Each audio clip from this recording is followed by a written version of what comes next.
الله الرحمن الرحيم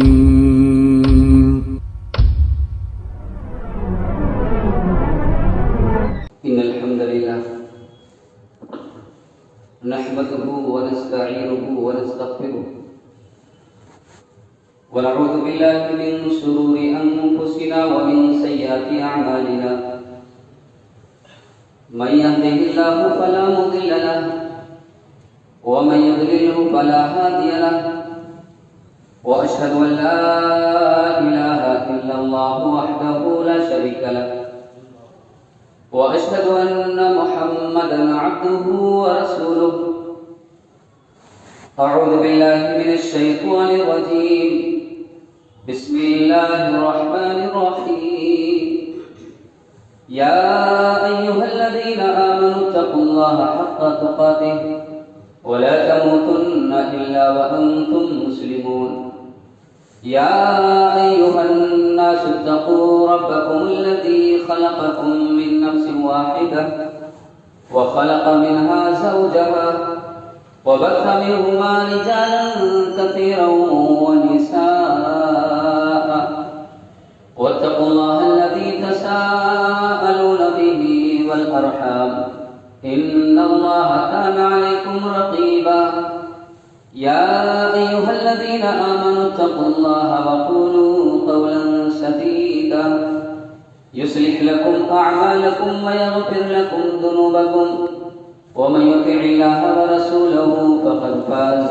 فوزا عظيما أما بعد فإن خير الحديث كتاب الله وخير الهدي هدي محمد صلى الله عليه وسلم وشر الأمور محدثاتها وكل محدثة بدعة وكل بدعة ضلالة وكل ضلالة في النار أعوذ بالله من الشيطان الرجيم بسم الله الرحمن الرحيم قل لا أملك لنفسي نفعا ولا ضرا إلا ما شاء الله ولو كنت أعلم الغيب لاستكثرت من الخير وما مسني السوء إن أنا إلا نذير وبشير لقوم يؤمنون وقال الله تعالى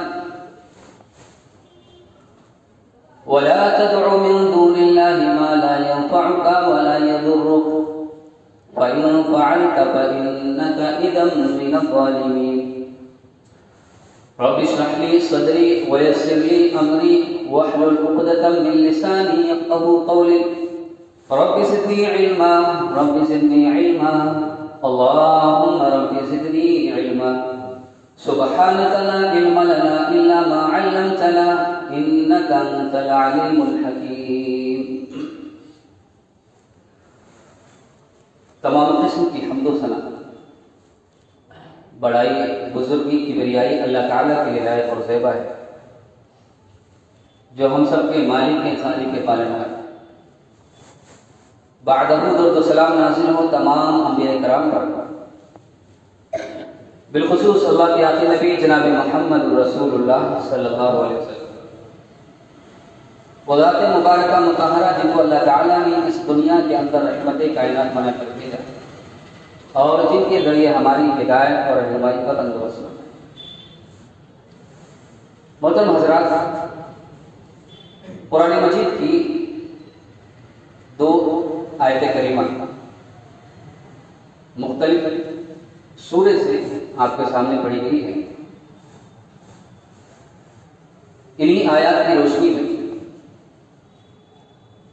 اور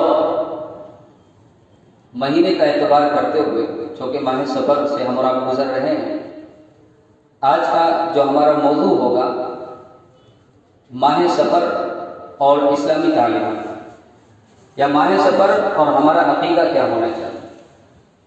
اللہ تعالیٰ سے دعا ہے اللہ تعالیٰ ہم سبھی کو مجھے حق بات کہنے کی اور ہم سب کو سن کر سمجھ کر اس پر عمل کرنے کی توفیق عطا فرمائے، آمین. قرآن مجید میں اللہ تعالیٰ ارشاد فرماتے ہیں سورہ اعراف کی آیت کریمہ 188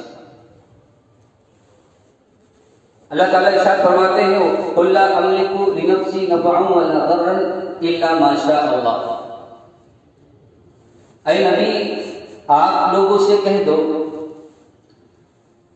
لا املک لنفسی نفعا ولا ضرر، کہ میں اپنے نفس کے لیے، اپنی جان کے لیے کسی بھی نفع نقصان کا مالک نہیں ہوں، الا ما شاء اللہ، مگر اتنا ہی جتنا اللہ چاہے، یعنی اللہ جتنا مجھے نفع پہنچانا چاہے، نقصان پہنچانا چاہے، اتنا ہی مجھ کو نفع نقصان پہنچنے کا۔ وَلَوْ كُنْتُ أَعْلَمُ الْغَيْبَ لَاسْتَكْثَرْتُ مِنَ الْخَيْرِ، اللہ فرماتے اے نبی آپ لوگوں سے کہہ دو کہ میں غیب دان نہیں ہوں، میں غیب کا علم نہیں رکھتا، اگر میں غیب کا علم رکھتا تو بہت ساری بھلائیاں، بہت سارا خیر میں جمع کر لیتا۔ وَمَا مَسَّنِيَ السُّوءُ، اور مجھے کوئی بھی تکلیف نہیں پہنچتی۔ آپ دیکھیں گے اللہ کے رسول صلی اللہ علیہ وسلم غیب دان نہیں تھے، غیب کا علم اللہ کے رسول کو نہیں تھا۔ اگر غیب کا علم ہوتا تو مستقبل میں کیا ہونے والا ہے، مجھے کیا تکلیف پہنچنے والی ہے، اس کی خبر اللہ کے رسول کو رہتی، اور پھر اللہ کے رسول صلی اللہ علیہ وسلم اس مصیبت سے، اس تکلیف سے اپنے آپ کی حفاظت کر لیتے اگر غیب کا ہوتے تو۔ لیکن اللہ کے رسول صلی اللہ علیہ وسلم غیب کا نہیں تھے۔ اللہ کے رسول صلی اللہ علیہ وسلم کو بعض اوقات تکلیفیں پہنچی۔ طائف کا سفر آپ کو یاد ہوگا، دشمنوں نے مار مار کر لہو لہان کر دیا، اللہ کے رسول صلی اللہ علیہ وسلم کے جسم مبارک سے خون کی دھارائیں بہنے لگیں، آپ کو تکلیف پہنچی۔ غیب کا ہوتے، غیب کا علم ہوتا تو اللہ کے رسول صلی اللہ علیہ وسلم اپنا بچاؤ پہلے سے کر لیتے، لیکن اللہ کے رسول صلی اللہ علیہ وسلم کو غیب کا علم نہیں تھا۔ غزوہ احد میں اللہ کے رسول صلی اللہ علیہ وسلم کے دندان مبارک شہید ہوئے۔ غزوہ احد کے اندر بہت سارے صحابہ شہید ہو گئے۔ اللہ کے رسول صلی اللہ علیہ وسلم کو غیب کا علم ہوتا کہ اس طرح کی بازی پلٹے گی اور بہت سارے صحابہ ہمارے ساتھیاں شہید ہو جائیں گے، تو اللہ کے رسول صلی اللہ علیہ وسلم اس سے بچاؤ کرتے اور اس کا کوئی حل اور راستہ نکالتے بچنے کے لیے۔ لیکن اللہ کے رسول صلی اللہ علیہ وسلم کو غیب کا علم نہیں تھا کہ آگے مستقبل میں ہمارے ساتھ کیا ہونے والا۔ بہت سارے واقعات آپ کو ملیں گے کہ جس سے اللہ کے رسول صلی اللہ علیہ وسلم پر جادو کیا گیا، آپ کو خبر نہیں تھی کس نے جادو کیا، کیوں ہوا۔ جبریل امین آئے، جب آپ کو خبر دی گئی اللہ کی جانب سے، وحی کے ذریعے سے، تو آپ کو معلوم ہوا کہ میرے اوپر جادو کیا گیا۔ آپ کو کھانے میں زہر دیا گیا، آپ نے کھانا تناول کر لیا، بعد میں معلوم ہوا کہ کھانے میں زہر ہے۔ آپ کو معلوم ہوتا ہے کھانے میں زہر ہے تو آپ کا کھانا کیوں کھاتے ہیں۔ یہ سارے واقعات یہ بتاتے ہیں کہ اللہ کے رسول صلی اللہ علیہ وسلم غیب کا نہیں، ہاں اتنا علم تھا جتنا وحی کے ذریعے سے اللہ تعالیٰ آپ کو بتلا دیا۔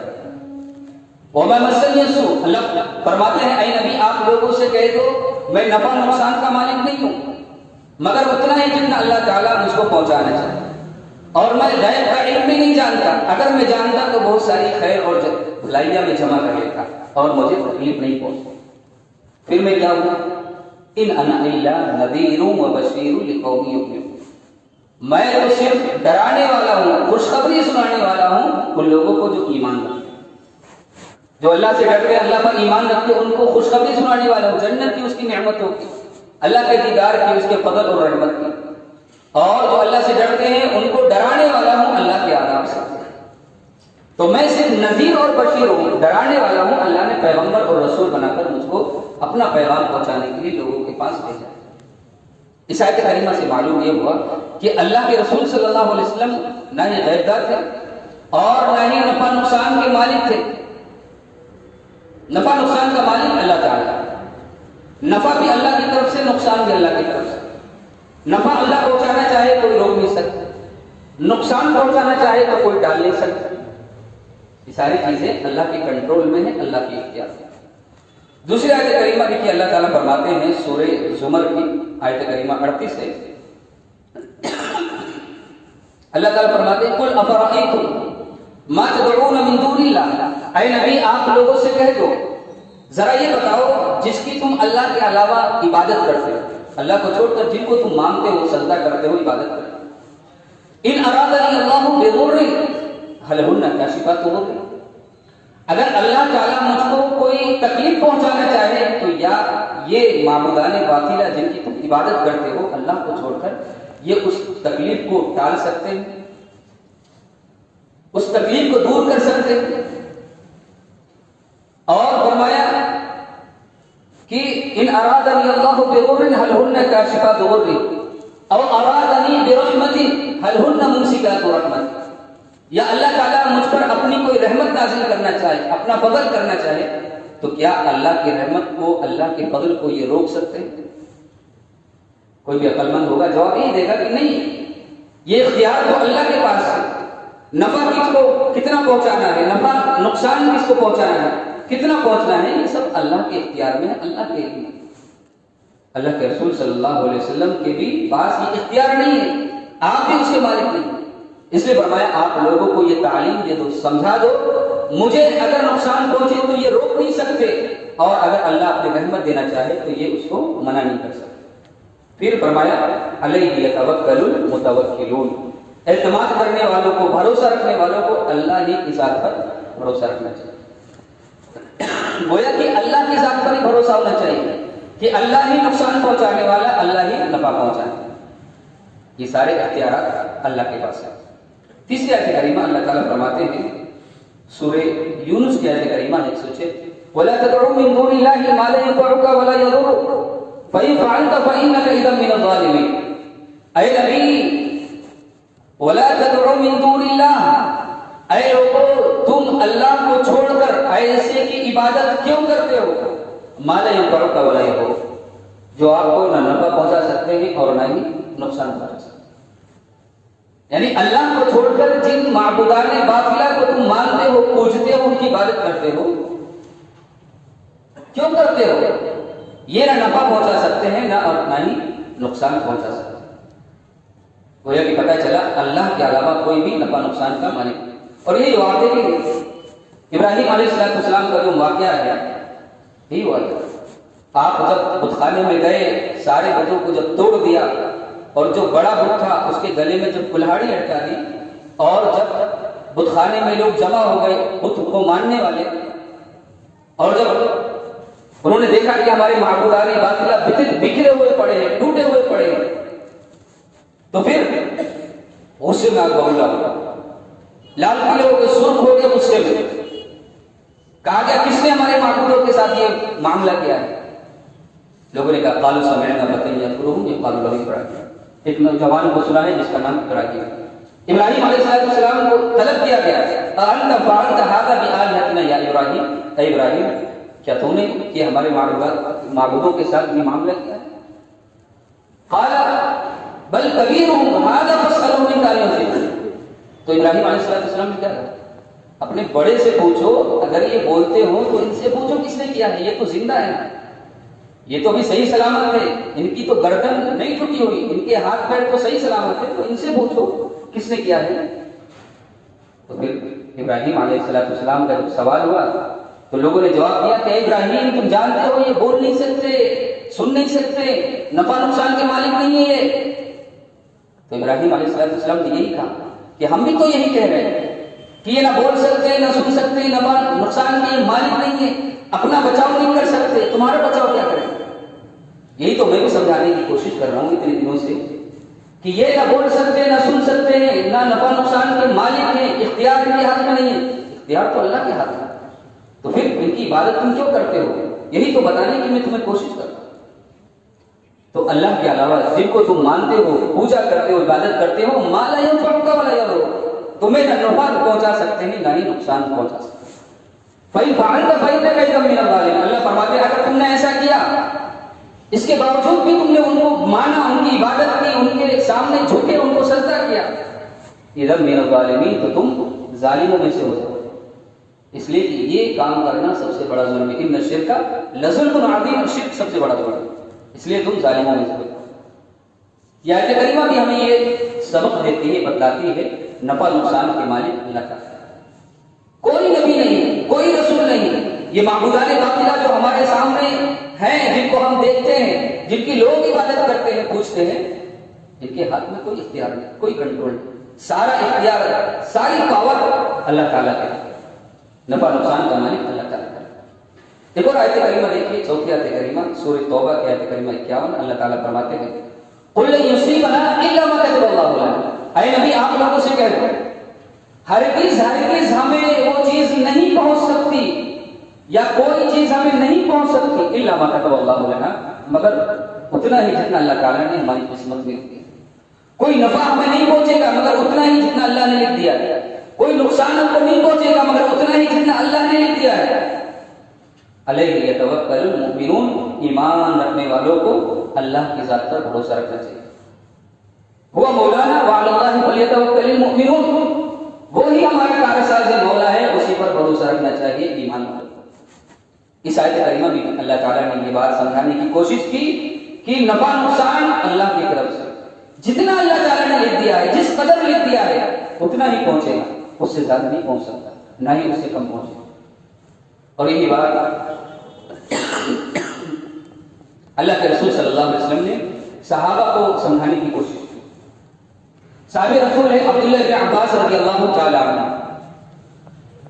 ابھی چھوٹے ہیں، اللہ کے رسول کے چچا زاد ہیں، اللہ کے رسول صلی اللہ علیہ وسلم ان کو سمجھانے کی کوشش کرے۔ عبداللہ بن عباس رضی اللہ تعالی عنہ فرماتے ہیں کنت ردیف النبی صلی اللہ علیہ وسلم، میں اللہ کے رسول صلی اللہ علیہ وسلم کے پیچھے سواری پر سوار تھا،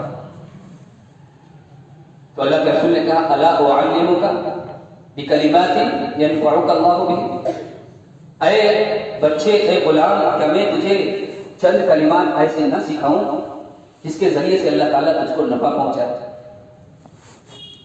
تو عبداللہ ابن عباس جو بھی چھوٹے تھے کہنے لگے کہ اللہ کے رسول کیوں نہیں، ضرور سمجھائیے، وہ کلمے ہیں کیا، وہ جملے کیا ہیں؟ تو اللہ کے رسول صلی اللہ علیہ وسلم نے فرمایا اذا سألت فاسأل اللہ واذا استعنت فاستعن باللہ۔ اللہ کے رسول صلی اللہ علیہ وسلم فرمانے لگے جب بھی سوال کرنا تو اللہ سے سوال کرنا، اور جب بھی مدد مانگنا تو اللہ سے مانگنا، گویا کہ اسی ذات سے سوال کرنا جو ذات سن سکتی ہے، جو ذات مدد کر سکتی ہے، محتاجی کو دور کر سکتی ہے، سوالات کو پورا کر سکتی ہے، اسی ذات کے سامنے ہاتھوں کو پھیلاؤ۔ اذا سألت فاسأل اللہ واذا استعنت فاستعن باللہ۔ اور آگے فرمایا وَاعْلَمْ أَنَّ الْأُمَّةَ لَوِ اجْتَمَعَتْ عَلَىٰ أَن يَنفَعُوكَ بِشَيْءٍ لَمْ يَنفَعُوكَ إِلَّا بِشَيْءٍ قَدْ كَتَبَهُ اللَّهُ۔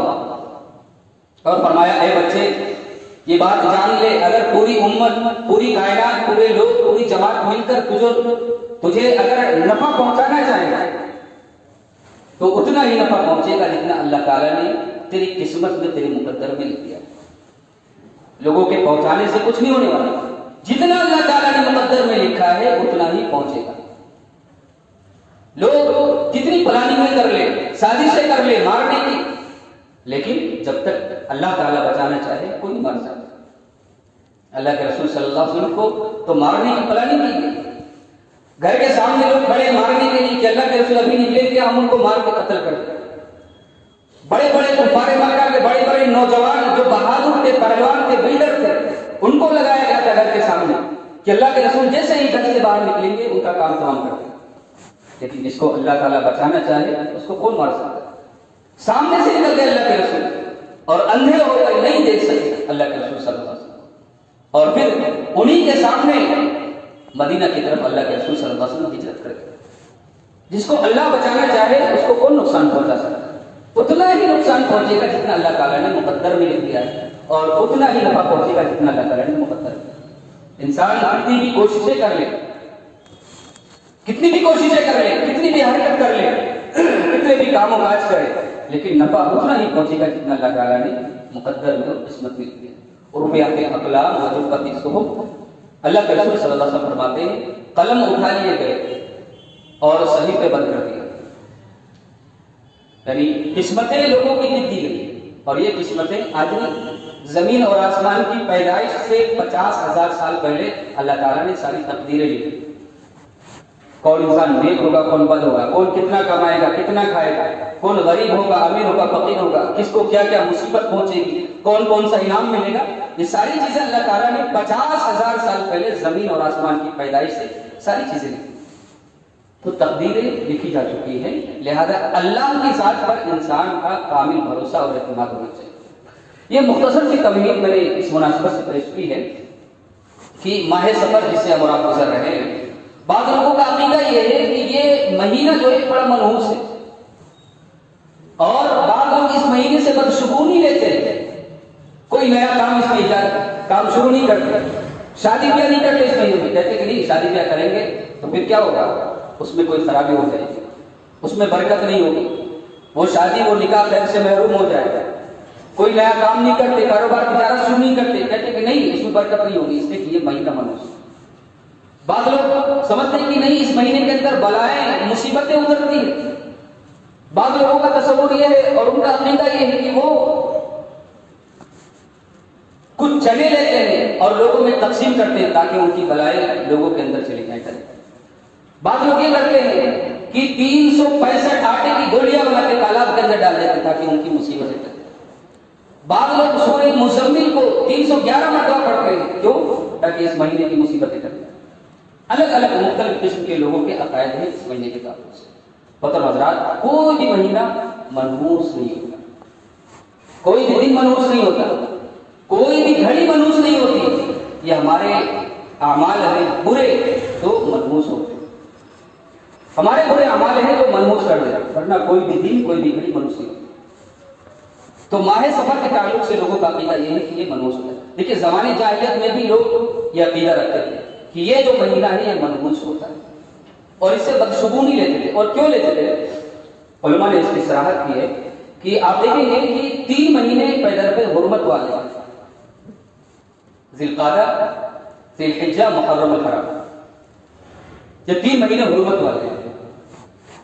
اس مہینے میں قتل و غارت گری، لڑائی جھگڑا، چوری ڈکیتی، یہ تو حرمت والے ہیں، اس میں بچنا چاہیے۔ زمانے جاہلیت میں بھی لوگ اس مہینے کی حرمت کا پاس خیال کرتے تھے، لحاظ رکھتے تھے، اور اس میں لڑائی نہیں کرتے تھے، جھگڑا نہیں کرتے تھے، چوری ڈکیتی کچھ بھی نہیں کرتے تھے، بلکہ بالکل ایک اچھے انسان کی طرح رہتے تھے۔ تمام گناہوں سے اس مہینے میں رک جایا کرتے تھے، ان 3 مہینے۔ لیکن جیسے یہ محرم الحرام کا مہینہ ختم ہونے کو ہوتا اور ماہ سفر شروع ہو جاتا تو پھر اپنے پہلے روش پر آ جاتے، وہ پابندیاں جو ان 3 مہینوں میں رہتی وہ پابندیاں ساری کی ساری ہٹ جاتی۔ اب یہاں سے ماہ سفر سے قتل و غارت گری، چوری ڈکیتی ساری چیزیں شروع ہو جاتی۔ لوگ لڑائی جھگڑا کرنے کے لیے اپنے گھروں کو ویران کر کے چلے جاتے تھے، چھوڑ کر چلے جاتے تھے لڑائی جھگڑا کرنے۔ اور سفر کا معنی یہ ہوتا ہے کہ خالی کر دینا، تو چونکہ لوگ اپنے گھروں کو خالی کر کے چلے جاتے تھے اس لیے ماہ سفر کو سفر بھی کہتے ہیں۔ تو سفر کے تعلق سے لوگوں کا عقیدہ یہ بن گیا کہ اس مہینے میں بلائیں اترتی ہیں، مصیبتیں ہوتی ہیں، لوگوں کے گھر اجڑ جاتے ہیں، بربادیاں شروع ہو جاتی ہیں۔ اللہ کے رسول صلی اللہ علیہ وسلم کی جب بعثت ہوئی اور آپ کو جب نبی بنایا گیا تو اللہ کے رسول صلی اللہ علیہ وسلم نے لوگوں کو یہ بات سمجھانے کی کوشش کی کہ نہیں، کوئی بھی مہینہ منحوس نہیں ہوتا، اور آپ نے فرمایا لا عدوى ولا طیر ولا حام ولا سفر، فرمایا کوئی بھی بیماری متعدی نہیں ہوتی، چھوت چھات نہیں ہے اسلام کے اندر کہ چھونے سے بیماری لگ جائے، کپڑے پہننے سے بیماری لگ جائے، کسی کا تولیہ استعمال کرنے سے بیماری لگ جائے، بذات خود کوئی بھی بیماری متعدی نہیں ہوتی۔ ہاں اللہ تعالیٰ یہ صفت اس کے اندر پیدا کر سکتا ہے، ورنہ بذات خود کوئی بیماری متعدی نہیں ہوتی۔ فرمایا لا عدوى ولا طیر، اور فرمایا کہ بدشگونی اس کی کوئی حقیقت نہیں۔ بدشگونی لینا یہ درست نہیں ہے کہ کسی منظر کو دیکھ کر، کسی واقعے کو سن کر انسان بدشگونی لے اپنے کام سے رک جائے، کہا اس کی کوئی حقیقت نہیں۔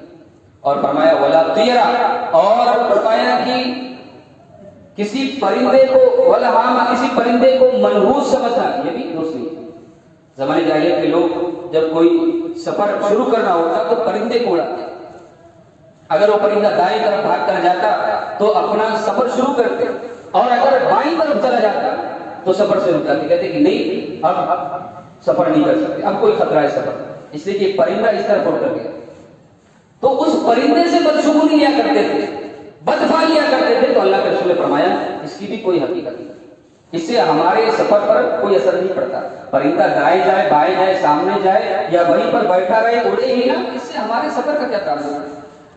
تو کہا کہ اس کی کوئی حیثیت نہیں، اور فرمایا ولا سفر، اور ماہ سفر کو جو لوگ منحوس سمجھتے ہیں اس کی کوئی حقیقت نہیں۔ کہا بدشگونی لینا ماہ سفر سے یہ بھی جائز نہیں ہے۔ تو جو لوگ بدشگونی لیتے تھے ماہ سفر سے، اللہ کے رسول صلی اللہ علیہ وسلم نے ان کو تعلیم دی کہ کوئی بھی مہینہ یہ منحوس نہیں ہوتا، ماہ سفر یہ منحوس نہیں ہے، بدشگونی لینا منحوس نہیں۔ اور بدشگونی جیسا کہ میں نے ابھی بتایا کہ کوئی آدمی کوئی کام کرنے کا پختہ ارادہ کر لے کہ میں یہ کام کروں گا، لیکن کوئی واقعہ سن لے، کوئی خبر سن لے، کوئی منظر دیکھ لے، کوئی چیز دیکھ لے، کوئی بات سن لے اور اپنے کام سے رک جائے، اس کو کہتے ہیں بدشگونی لینا۔ جیسے کہ لوگ جاتے ہیں سامنے سے بلی چلی گئی، اب لوگ سفر سے رک جاتے ہیں، سامنے نہیں جاتے، نہیں بلی راستہ کاٹ کے چلی، اب نہیں جائیں گے، سامنے خطرہ ہو جائے گا۔ یا صبح نکلے کسی مسکین سے اور مانگنے والے سے ملاقات ہو گئی، نہیں اب آگے نہیں جائیں، اب آگے خطرہ ہو سکتا ہے۔ گھر میں ہے، صبح نکلنا ہے، آفس کو گھر کے اندر بیوی سے کوئی برتن ٹوٹ گیا، نہیں اب یہ دن بند ہو جائے، اب کوئی نہ کوئی بلا آنے والی ہے، مصیبت آنے۔ تو یہ جو چیزیں ہیں، یہ فرمایا یہ تو بدشگونی ہے، بد والی ہے، یہ اسلام میں اس کی کوئی حقیقت نہیں، اسی کو بدشگونی کہتے ہیں، اس کی کوئی حقیقت نہیں، اس لیے کہ نفع نقصان کا مالک اللہ تعالیٰ، نفع بھی اللہ کی طرف سے، نقصان بھی اللہ کی طرف سے، اور اتنا ہی پہنچے گا جتنا اللہ تعالیٰ نے لکھ دیا ہماری کسی کو۔ بلکہ بدشگونی اس کو اللہ کے رسول صلی اللہ علیہ وسلم نے شرک سے تعبیر کیا، اور فرمایا کہ جس کو بدشگونی اس کے کام سے، اس کی حاجت سے روک دے، فقط اشرک، اس نے شرک کیا۔ اگر کوئی آدمی کہیں جا رہا ہے اور بلی کو دیکھ کر وہ گھر کے اندر واپس چلا آیا کہ اس بلی کی وجہ سے میرا سفر خراب ہوگا، میرا کام خراب ہوگا اور کوئی حادثہ ہونے والا ہے، اللہ کی قسم اس نے شرک کی۔ اللہ کے نبی صلی اللہ علیہ وسلم کے فرمان کو کوئی آدمی کوئی کاروبار شروع کرنے والا ہے، لیکن اگر اس وجہ سے وہ کاروبار شروع نہیں کرتا کہ ماہ سفر چل رہا ہے اور اس کے اندر بلائیں اترتی ہیں، مصیبتیں اترتی ہیں، اور اس مہینے کے اندر خیر اور برکت نہیں ہوتی، اور اس نے اس مہینے کے اندر شادی نہیں کی، نکاح نہیں کیا، کاروبار سے روک دیا، اللہ کی قسم اس نے شرک کیا۔ بدشگونی جس کو کسی کام سے روک دے، ضرورت سے روک دے، فقط اشرک، اس نے شرک۔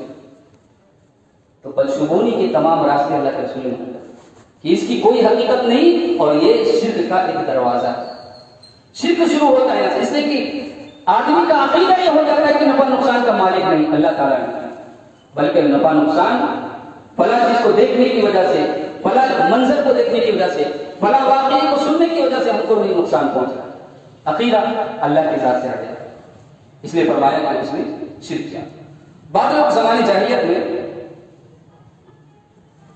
ستاروں کے ذریعے سے بدشگونی لیا کرتے، ستاروں کو دیکھ کر بعض لوگ بدشگونی لیا کرتے، فلاں ستارہ آپ کا گردش کر رہا ہے، بلکہ آپ بھی بہت سارے لوگ بدشگونی لیتے ہیں ستاروں کو دیکھ کر، آپ کا ستارہ گردش کر رہا ہے، اب آپ کے لیے یہ مہینہ درست نہیں ہے شادی کرنے کے لیے، یہ مہینہ کاروبار کرنے کے لیے درست نہیں ہے، اس لیے کہ ستارہ آپ کا گردش کر رہا ہے۔ ستاروں کو دیکھ کر وہ قسمت کا حال بتاتے ہیں، ایسے لوگ آگے بڑھ جاتے ہیں۔ ایسا شخص جو ستاروں کو دیکھ کر حال بتائے کسی کی قسمت کا، وہ مشرک ہے، اور جو حال پوچھے وہ بھی شرک کے دروازے کی طرف جا رہا ہے۔ اللہ کے رسول صلی اللہ علیہ وسلم فرمایا تھا 4 چیزیں ایسی ہیں جو میری امت کے اندر جو جاہلیت کے امر میں سے امور میں سے، اور فرمایا کہ میری امت کبھی اس کو چھوڑنے کے لیے تیار نہیں ہے۔ وہ 4 چیزیں کیا ہیں؟ اللہ کے رسول صلی اللہ علیہ وسلم فرمایا الفخر بالاحساب، حسب نسب پر فخر کرنا، حسب پر۔ زمانے جاہلیت میں لوگ بڑا فخر کرتے ہیں، ہم فلاں قوم کے، فلاں نسب ہے ہمارا، ہم فلاں خاندان سے تعلق رکھتے ہیں، ہمارا فلاں خاندان ہے، اس پر لوگوں کو بڑا فخر کرتا ہے۔ اسلام میں تو اس کی کوئی حقیقت نہیں ہے۔ قرآن تو یہ کہتا ہے یا ایھا الناس انا خلقناکم من ذکر و انثی وجعلناکم، کہ ہم نے اے انسانوں تم کو ایک مرد اور عورت سے پیدا کیا، مختلف قبیلے میں تم کو بانٹ دیا، اور تم میں سے بہترین وہ ہے اللہ کے نزدیک جو سب سے زیادہ تقوی والا ہے۔ مختلف قبیلوں میں، مختلف خاندان میں، جماعتوں میں اللہ تعالیٰ نے اس لیے بانٹا لتعارفوا، تاکہ تمہاری پہچان ہو سکے، لوگ یہ جان جائیں کہ ہاں فلاں جو شخص ہے یہ محمد ہے، فلاں خاندان کا ہے، اس کے باپ کا نام وہ ہے، پردادا کا نام وہ ہے، یہ فلاں خاندان سے تعلق رکھتا ہے، یہ جو محمد ہے اس کا فلاں خاندان ہے، یہ جو عبداللہ ہے اس کا فلاں خاندان ہے، یہ جو عبداللہ ہے اس کا دوسرا خاندان ہے، یہ تعارف ہو سکے بس، اس سے آگے کچھ نہیں. یہ خاندان قبیلے اس لیے بنائے گئے.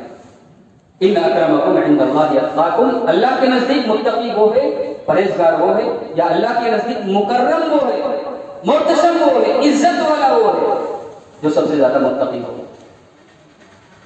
تو زمانے جاہلیت میں لوگ اس پر بڑا فخر کرتے تھے، ہم فلاں خاندان کے، فلاں قبیلے کے، ہمارا خاندان وہ ہے بڑا. آج بھی دیکھیے لوگ کتنا فخر کرتے ہیں،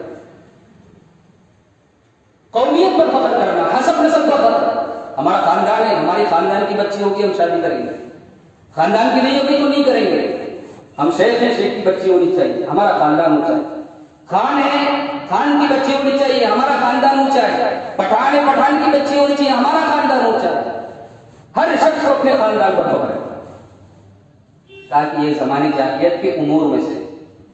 اسلام میں اس کی کوئی حقیقت نہیں. فخر کرنا صرف وہ قابل فخر ہے اللہ کے نزدیک جو اللہ کے نزدیک متقی اور پرہیزگار.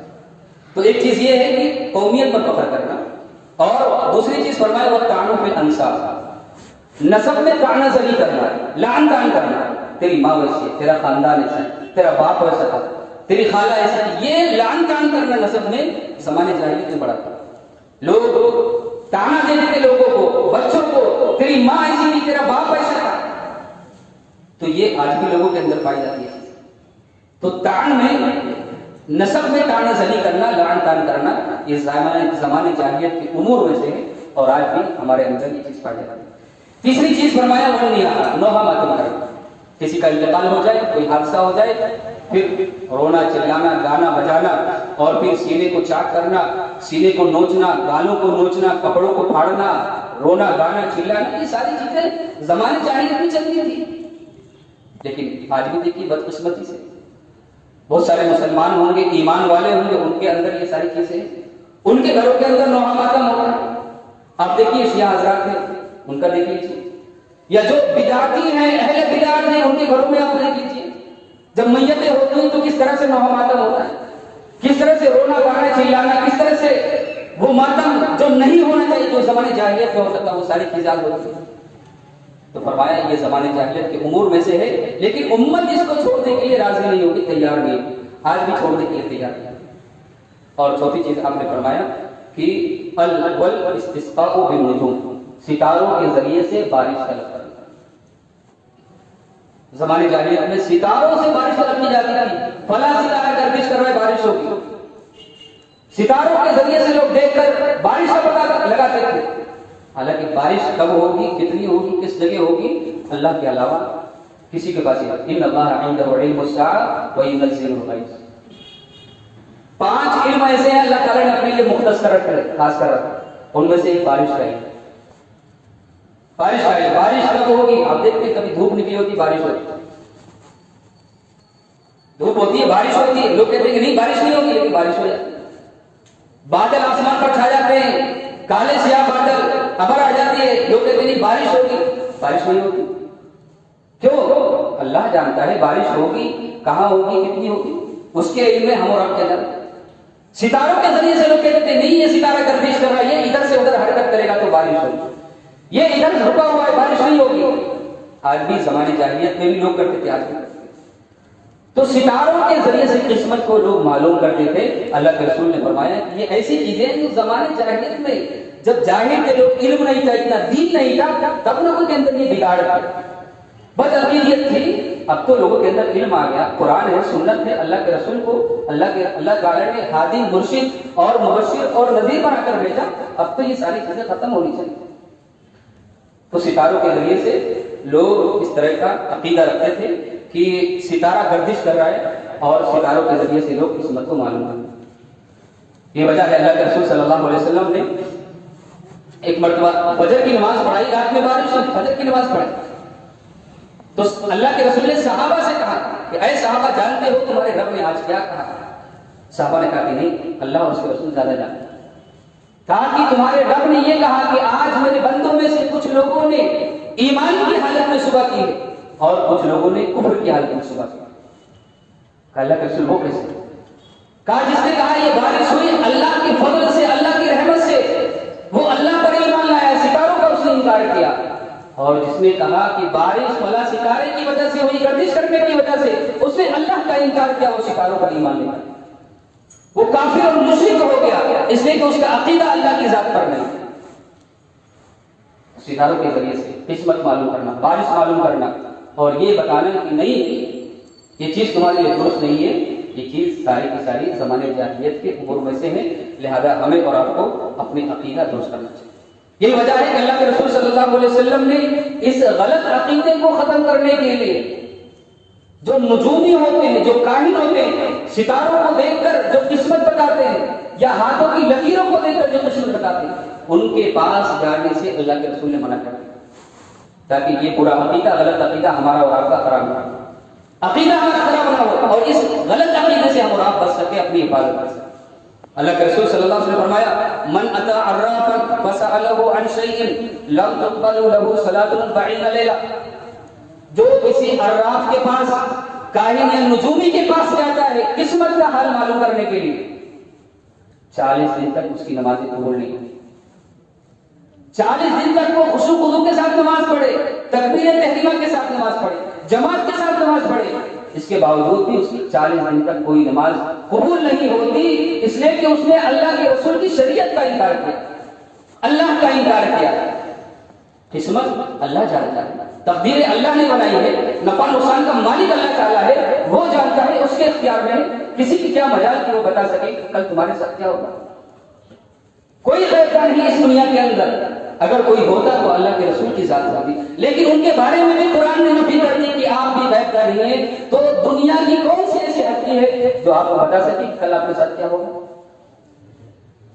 لہذا پتہ ہی چلا کہ جو اس طرح کی باتیں کرتے ہیں، عقیدے رکھتے ہیں، یا لوگ جو جاتے ہیں قسمت کو معلوم کرنے کے لیے، یہ ساری کی ساری چیزیں عقیدے کی خرابی ہے، عقیدے کا بگاڑ ہے، اور شرک اور کفر کے راستے 40 دن تک نماز قبول نہیں، لہذا ہمیں اور آپ کو اپنا عقیدہ درست کرنا چاہیے۔ رسول اللہ صلی اللہ علیہ وسلم نے فرمایا سابقہ امتیں مجھ پر پیش کی، سابقہ امتیں پیش کی، میں نے دیکھا کہ ایک نبی ہے، اس کے پاس چند لوگ ہیں جو جنت میں جا رہے ہیں، کچھ لوگ ہیں ان کے پاس، کچھ نبی ایسے بھی ہیں جن کے پاس 2 لوگ ہیں، کچھ نبی ایسے بھی ہیں جن کے ساتھ کوئی نہیں جنت میں جانے والا، نبی اکیلے تنہا۔ فرمایا کہ میں نے دیکھا ایک کنارے پر ایک بڑی جماعت ہے جو جنت میں جانے والی، مجھے یہ گمان ہوا کہ کاش یہ ہو سکتا ہے میری امت ہو، امت محمدیہ ہو۔ مجھے بتایا گیا کہ نہیں، یہ موسیٰ علیہ السلام کی قوم ہے۔ پھر اللہ کے رسول کو حکم دیا گیا کہ اے نبی اس طرف دیکھیے، میں نے اس طرف دیکھا تو ایک لمبی جماعت تھی، کم غفیر تھا لوگوں کا ہجوم تھا۔ فرمایا گیا کہ اے نبی یہ آپ کی امت ہے جو جنت میں ہے، اور فرمایا گیا کہ اس میں 70,000 لوگ ایسے ہیں جو بغیر حساب و کتاب کے جنت میں داخل ہوں، 70,000 لوگ ان میں سے بغیر حساب کتاب سے، یہ بڑی خوش نصیبی کی بات ہے، ان کا حساب و کتاب نہیں ہوگا، بغیر حساب کتاب کا کوئی حساب نہیں ہوگا، کوئی سوال نہیں ہوگا، اللہ ان سے نہیں پوچھے گا جوانی کے بارے میں، عمر کے بارے میں، مال کے بارے میں، کسی چیز کے بارے میں ان کا سوال نہیں ہوگا، سیدھا انتقال ہوا، آنکھیں بند ہوئی، جنت میں کوئی حساب کتاب۔ کتنے خوش نصیب ہوں گے ایسے لوگ، اللہ تعالیٰ ہم تمام لوگوں کو ان خوش نصیبوں میں شامل کرے، آمین۔ 70,000 لوگ بغیر حساب و کتاب کے جنت میں جائیں گے۔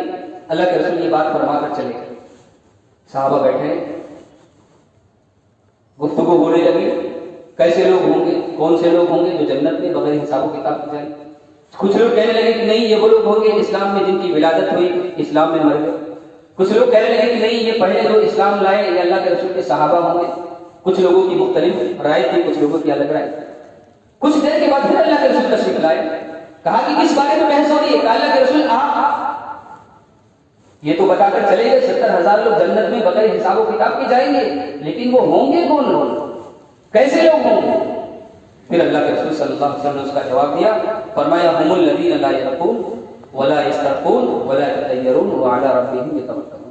4 باتیں اللہ کے رسول نے فرمایا، جو دم نہیں کراتے،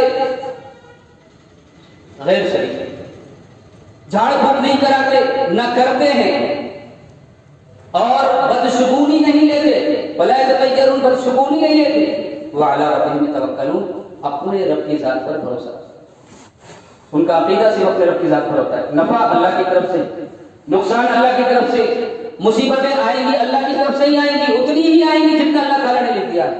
نفع اتنا ہی پہنچے گا جتنا اللہ تعالیٰ نے لکھ دیا. اللہ کی ذات پر بھروسہ، اللہ کی ذات پر اعتماد، یقین اللہ کی ذات پر. فرمایا یہ 70,000 لوگ جو اللہ کی ذات پر بھروسہ رکھنے والے، بدشگونی سے بچنے والے ہوں گے اور غیر شریع جھاڑ پھونک سے بچنے والے ہوں گے، یہ بغیر حساب و کتاب کی جنت کے.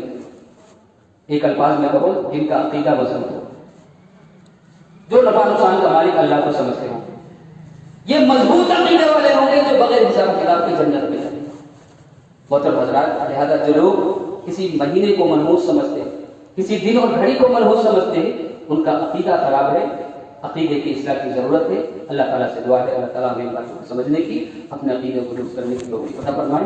آمین. اللہ ولکم بالقرآن العظیم والقرآن الحکیم انہ تعالی جواد کریم.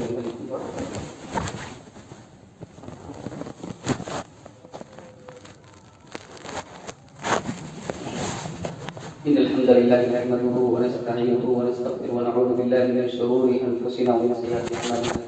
من يهده الله فلا مضل له ومن يضلل فلا هادي له، وأشهد أن لا إله إلا الله وحده لا شريك له، وأشهد أن محمدا عبده ورسوله.